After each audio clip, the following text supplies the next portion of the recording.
Thank the gentleman for yielding. And I rise today as a proud original co-sponsor of House Resolution 1066, recognizing the bravery and the efforts of the United States Armed Forces, the local first responders, and other members of the Operation Unified Response. 6 weeks ago today, Haiti was struck by the largest earthquake to reach its shores in over 2 centuries. And while many of us were trying to grasp the tremendous impact of this disaster, well, the United States Armed Forces was mobilized. They were engaged in what turned out to be one of, if not the most, key operation in Haiti's recovery.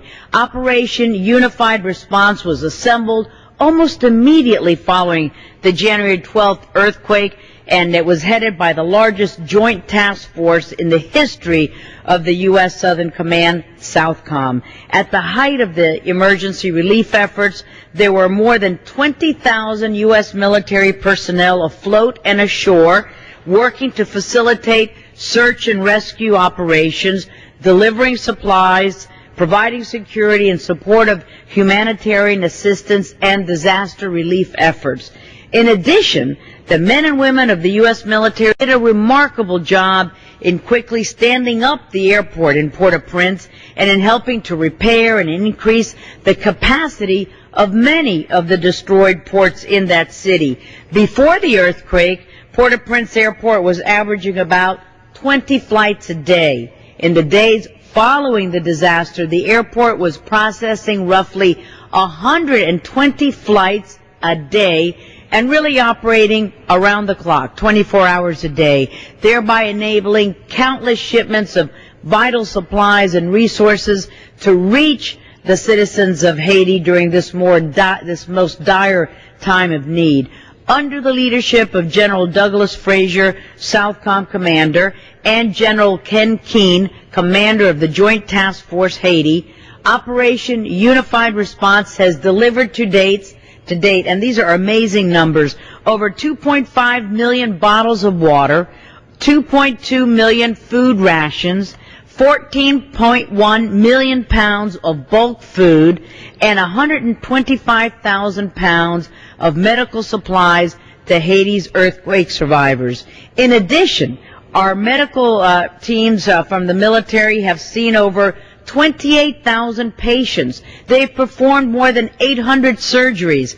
And as the representative of Florida's 18th Congressional District, I take special pride in the instrumental role that SOUTHCOM has played in these vital relief efforts. I'd like to again recognize the bravery and the efforts of all who were involved in Operation Unified Response. Thank you for your service. And I thank my good friend and fellow Floridian, Congressman Kendrick Meek, for introducing this important measure, and I encourage all of our colleagues to support it. I thank you, Madam Speaker, and thank the gentleman for the time. Recognized. I thank the Speaker. And I rise today as a proud original co-sponsor of the bill before us, House Resolution 1059. In the days following this horrific disaster, many of us watched the endless news cycles with cautious hope as search and rescue efforts were streamed live around the world. With bated breath, we watched as time after time, earthquake survivors miraculously appeared from the rubble. Each rescue helping to reinforce the faith, the strength, the determination of all who were and are involved in the relief efforts in Haiti. More than 130 individuals were ultimately saved from the rubble in the weeks following the earthquake. More rescues of survivors over more days than ever before. This is a testament to both the survivors and the rescuers. The U.S. search and rescue units are the best trained in the world. Without hesitation, several of these teams deployed almost immediately following the earthquake.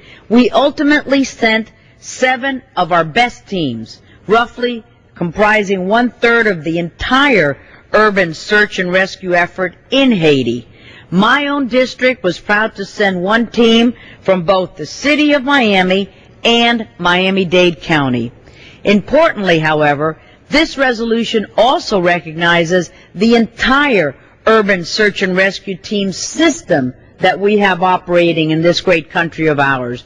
Because the U.S. swiftly contributed 7 courageous teams to the search and rescue efforts in Haiti, there were a number of additional teams standing ready to deploy should they be called upon.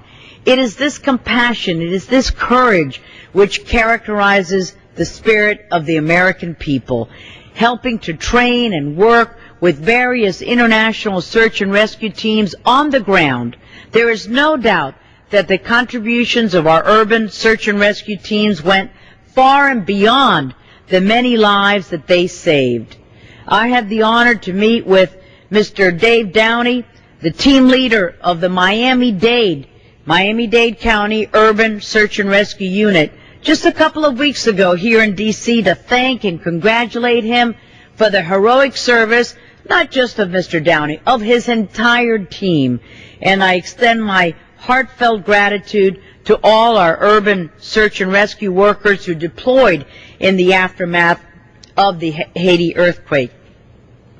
I talked about the Miami-Dade part of this rescue effort, but I also commend Miami Fire Chief Maurice Kemp and the City of Miami Department of Fire for their heroic service in these efforts. The word team comes up a lot in this resolution, and that's how they acted, as team, not as one unit versus another, but how we can come together as a nation, and they represented the best of what America has to offer. So I thank my good friend, the Congressman, for introducing this important measure. I encourage my colleagues to support it, and I'm so glad that Mr. McMahon put in there the contributions of Miami and Miami-Dade rescue units. Thank you so much, my good friend, Madam Speaker.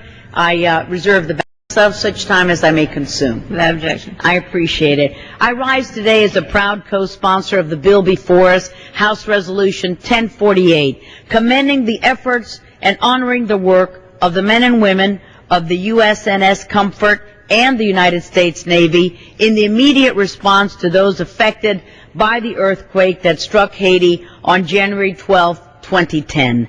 The tremendous impact of this natural disaster appeared almost insurmountable at one point. 6 weeks later, however, we have seen remarkable achievements and great promise for the future. The swift and comprehensive response of the United States has helped to save countless lives. In particular, the men and women of the U.S. Navy, particularly those serving on the hospital ship Comfort, have provided vital medical and relief services. Before it had even reached the shores of Haiti, the Comfort was receiving patients flown in from the USS Carl Vinson. They had nearly 100 new admissions on their first day on station. Within 2 weeks of arriving, the Comfort had performed over 500 surgeries and provided 24-hour care for countless others. And as of late last week, nearly 800 surgeries had been performed.